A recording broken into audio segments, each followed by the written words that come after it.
All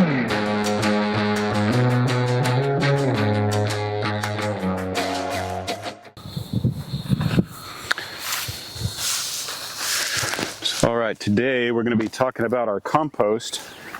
Our compost is under this white tarp, and it has been neglected for weeks and weeks. You know, sometimes you just don't have time to get to everything. But I want to show you, so we keep turning our compost from one spot to another. And if you can see in the video, the grass, the color of this grass around every place where the compost has been, the water has run out of it, is super lush and super green. Very, very healthy. So that kind of is a testament to the nutrients in the compost and the microbiology that's in the soil as a result of the compost.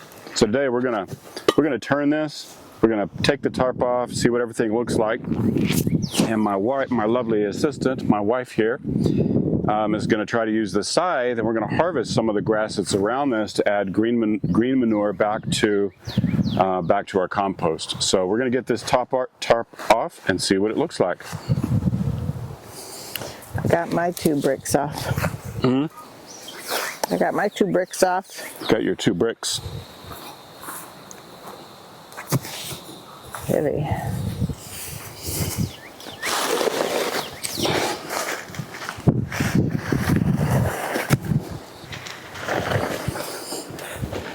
So far, no critters. Yeah, just watch out for sneaky snakes. It's very windy. Whatever else might live in there. We can just kind of drag this out of the way. Huh. Amazing, even under the tarp, stuff was trying to grow in there.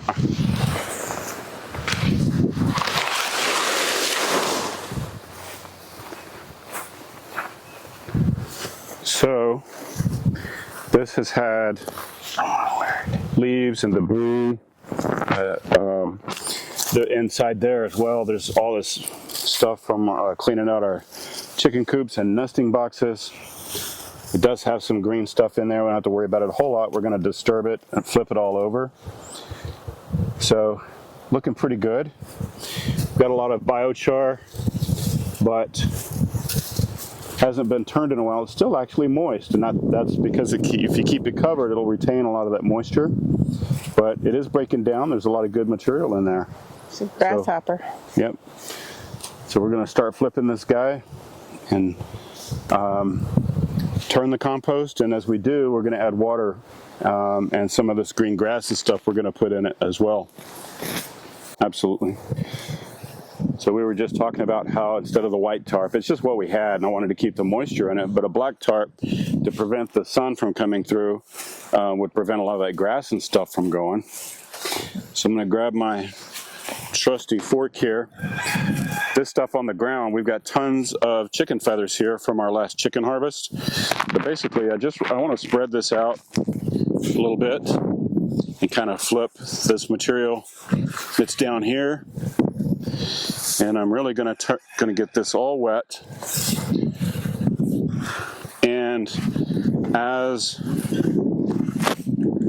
we turn it, we're going to keep it wet, and we're going to try to get some of this green grass and put in there, and that'll help us with a decent ratio of browns and greens. But in our experience, the importance of the ratios of browns and greens contributes to how fast stuff breaks down, but it's not as big a deal as some people try to make it. I mean, this stuff, it will all decompose. It's about how fast and how soon, but regular turning and getting that temperature up to between 120 and 140 is really the key. When you get between 120 and 140, you're killing pathogens that might be in there, and you're killing a lot of the weed seeds. So we're just going to use this, because it's the freshest, as our base layer. Pull some of this stuff up here. But on your homestead, the soil is the lifeblood. You've got to take care of the soil. And having a compost is a great start in doing that. All right, so I kind of turned that up a little bit. I'm going to go ahead and get some water on it. And this is well water, so there's no chlorine or fluoride or anything like that in it.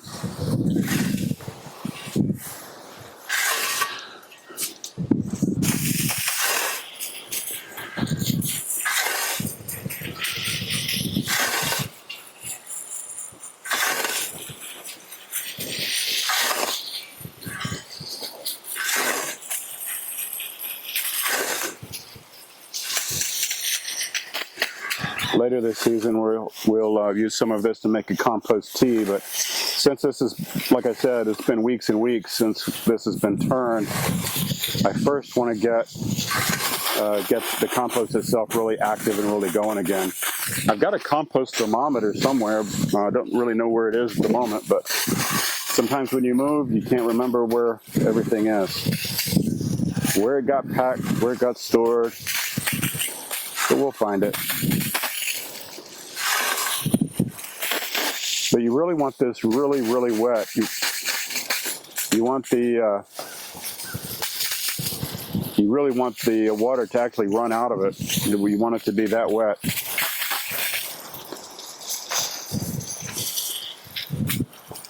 So we've got quite a bit of water in that, and so each few times I add or turn this pile over that one, we're going to add some of the green manure that she's got here. In fact, she's got a good bit of it there now. I'm going to go ahead and scoop some of that. Well, I was cutting the tops. I didn't know if you wanted the seed heads. Yeah, I really don't care if the seed heads are in there, because once it hits 140, it will kill them. So just add a little bit of grass. And then we're going to turn it from the top so the top ends up on the bottom. So even being neglected, hopefully you guys can see that, but that is dark, rich soil.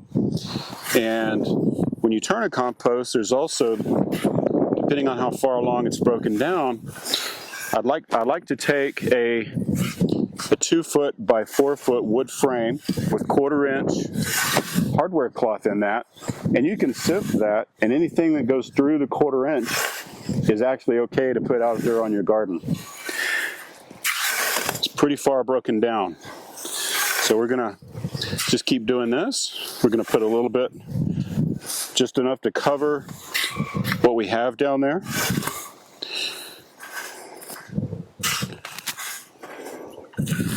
And every time, we're going to get it wet again. Make sure it's soaking wet.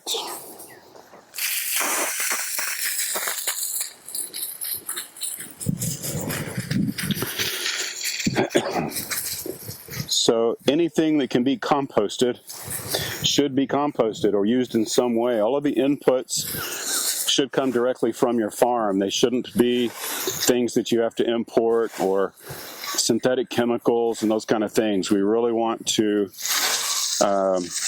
use as many inputs directly from the land as we can. Has the natural biota in it. It's cheaper. Huh?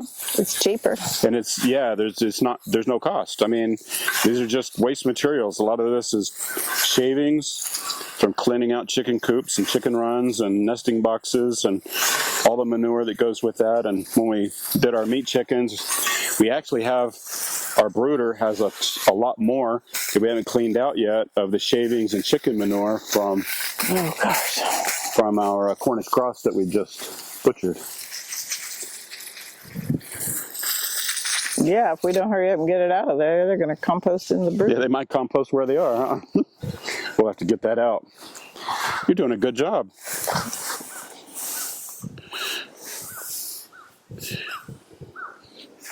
It's a little bit too tall for scything, but it is a little tall, but it will work. But what happens is the nitrogen material comes out of the grass, it creates the heat, or helps create the heat, and all that is feeding the microorganisms that are in that soil, and that's what's actually happening. And happening is the microbiology is actually breaking all that material down. So when I started this compost, it was much taller. It was probably, last time I turned it up here, probably about waist high. And it has settled, it has broken down, and is looking really good. So just going to continue and try to do a better job of keeping up with this.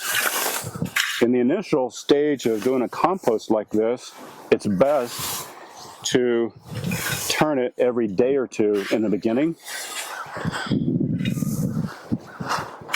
And that keeps everything very active. And as the compost ages, you can reduce the frequency that you turn it. So we still have a lot of leaves and stuff in here from when we moved here and started this compost.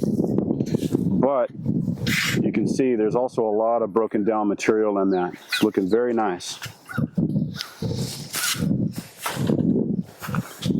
If I can find the end of my hose again.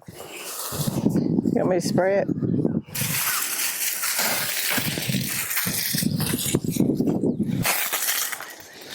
You can spray the compost, don't spray me. I don't need my bath yet. Wait a minute. Wait. You need more green. Got to get some grass.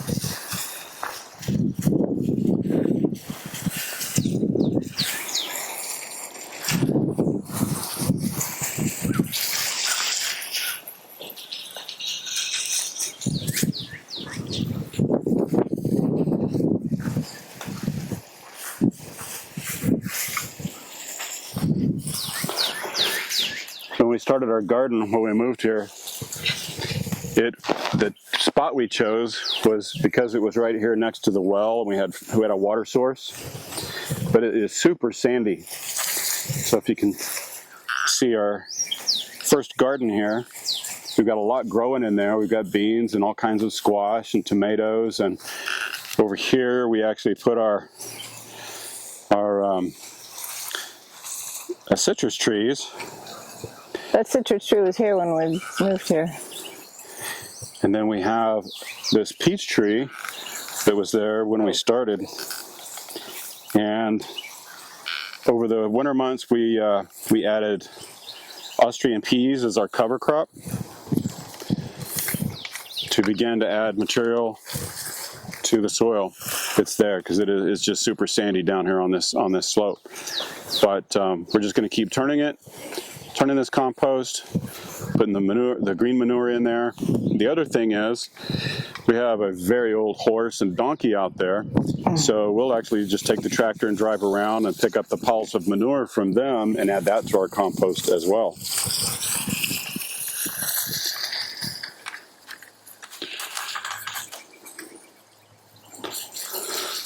You ready for another load on there? I guess. I want those. I don't like those plants. Yeah, she's fascinated with these little burrs. I don't want them in the. Don't want them in the mix? The trash can. Sometimes there's a weed that you just don't like, and you just have to get rid of it by doing your best to pull it when it's not yet. So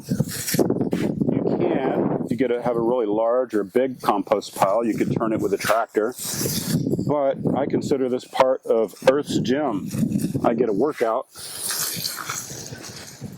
loading all this material. It's actually a pretty good workout. Being as wet as that still is, I'm surprised, but it's heavy. So we're going to need to decide some more grass and put some more in there.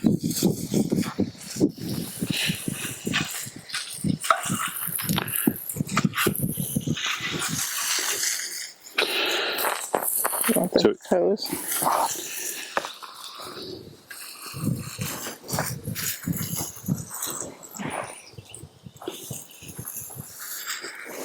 It really is too long. So you can put anything in a compost that will break down. We don't put meat scraps or meat products or anything like that in it, because this is kind of out here in the open. We have a lot of predators that would be digging in it all the time, so we try to restrict it to plant materials and chicken waste. But if you have a fenced-in area or a closed-in place, you can certainly put in even meat and materials in there as My mom an always addition. did. Do what? My mom always put leftover, or like, meat scraps and stuff in the Sure. compost. I always thought it was. We have another YouTuber that we like a lot. His name's David the Good, and one of the things he jokes about is compost your enemies. So, or compost everything. So I get a kick out of a lot of his comments.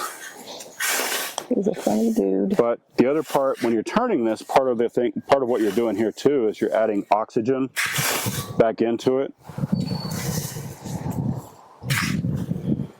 So you can use a 3-bin system where each time you turn it into the next bin.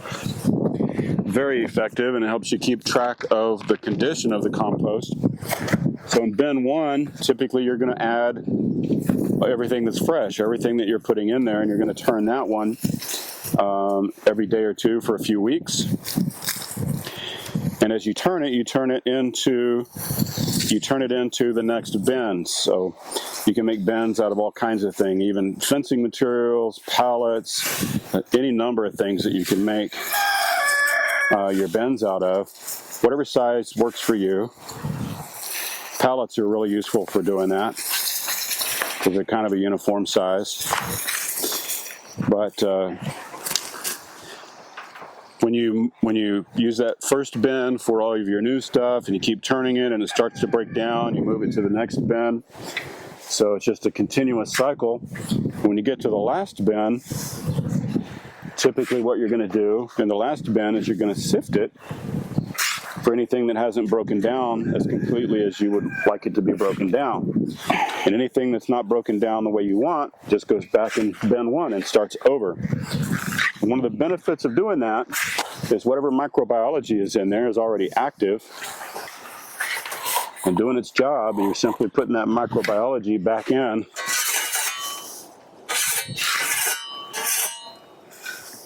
to your first pile, kind of a kickstart.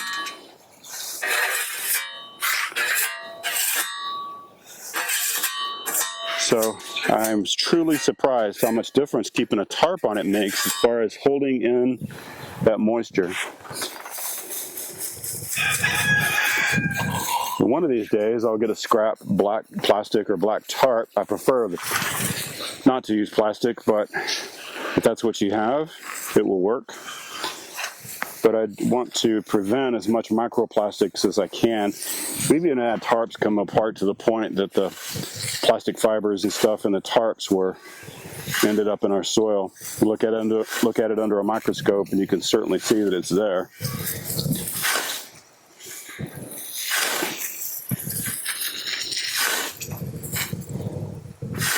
I'm trying to do this in the morning before it gets too hot. It is late May. May 24th, Joe's May 24th, birthday. and here in Barbara's birthday. Yep, our friend Barbara's birthday. Happy birthday, Barbara. And Jill's. Jill, your sister's birthday is today. Lovely birthday buddies.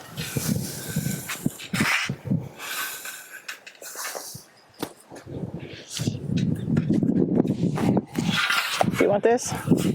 Yes. A little bit. Tall grass seems to be harder to scythe than shorter grass.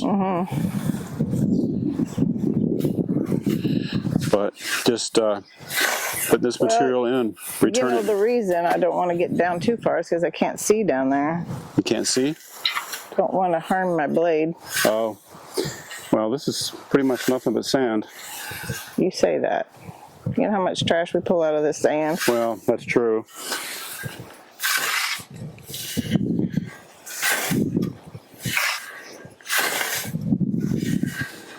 You never know what's gone on or what's been happening on a property, what the real history of things are. It's just funny when we moved here knowing that we would have some materials to pick up. There's just everything from tin cans and old buckets and chunks of plastic and doorknobs, forks. Doorknob, dog toys. Dog toys, all kinds of stuff. It's So, just things that you know. We've donated to the stuff a pair of loppers. yeah, I was doing some brush cutting and some trimming and stuff, created a burn pile, and I'm working all day, and I had a pair of Bright orange Fisker. bright orange Fisker shears. We found it everywhere for them and can't find them. I have no idea what happened to them. We'll find them one day. They will show up, but that's how things happen. Especially after a rain.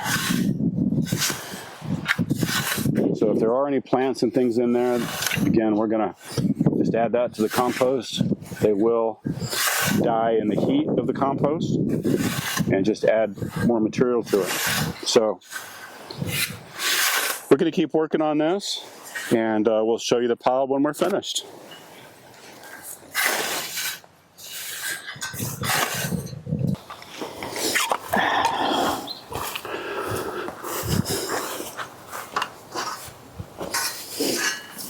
What? So, you're sharpening your size for next time?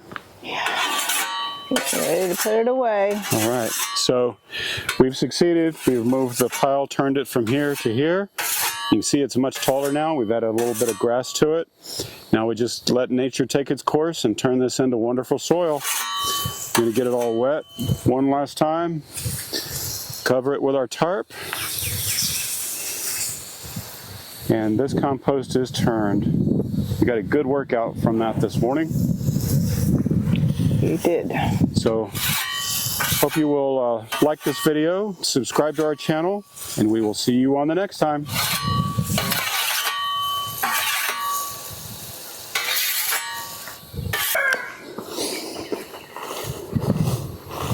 You got a spot for a brick yet? Yeah. Right here.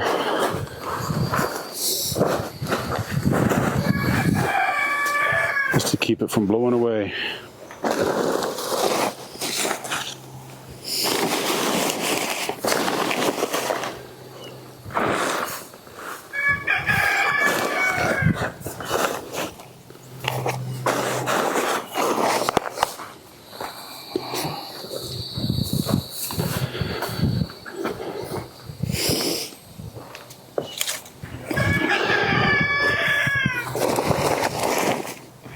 Okay. Yeah. I did my two. Did your two? I couldn't get the side over here. It's too crowded.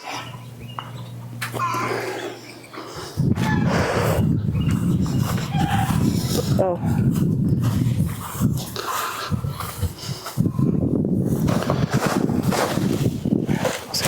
That'll do it. Look at all those ants, man. Yeah, there's a few brick? ants around the tarp. I don't know if we were on a pile over there or what. Ugh, yuck. All right.